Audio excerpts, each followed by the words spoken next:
എപ്പോൾ അവസാനിക്കുമെന്നോ എങ്ങനെ അവസാനിപ്പിക്കുമെന്നോ ആർക്കും പറയാനാവാത്ത ഒരു യുദ്ധ സാഹചര്യമാണ് ഗസയിൽ ഇസ്രായേലിനും അമേരിക്കയ്ക്കും മുന്നിൽ വന്നു പെട്ടിരിക്കുന്നത് എന്ന് നമ്മൾ മനസ്സിലാക്കണം.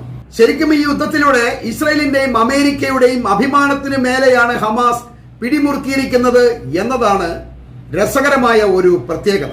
കാരണം അമേരിക്കയോ ഇസ്രായേലോ ഒരു യുദ്ധ പരിസമാപ്തിക്കോ സന്ധിക്കോ ശ്രമിച്ചാൽ അവർ യുദ്ധം തോറ്റു, ഹമാസിന് മുന്നിൽ കീഴടങ്ങി സന്ധിക്കു ചെന്നു എന്ന് പരിഹാസം കേൾക്കേണ്ടി വരികയാണ്.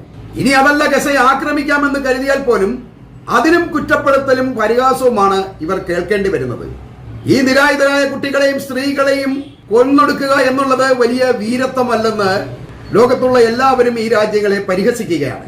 തന്നെയുമല്ല, ഹമാസ് ഇറാന്റെ വെറും ഒരു പ്രോക്സി സംഘടനയാണെന്നും ഇറാനെ ആക്രമിക്കാൻ ധൈര്യമുണ്ടെങ്കിൽ അങ്ങോട്ട് ചെല്ലു, അല്ലാതെ ഗസയിലെ കുട്ടികളെ കൊന്നല്ല ധൈര്യം കാണിക്കേണ്ടത് എന്നുള്ള ഒരു വെല്ലുവിളിയും ഇവർ നേരിടുന്നുണ്ട് എന്നുള്ളതാണ് വാസ്തവം.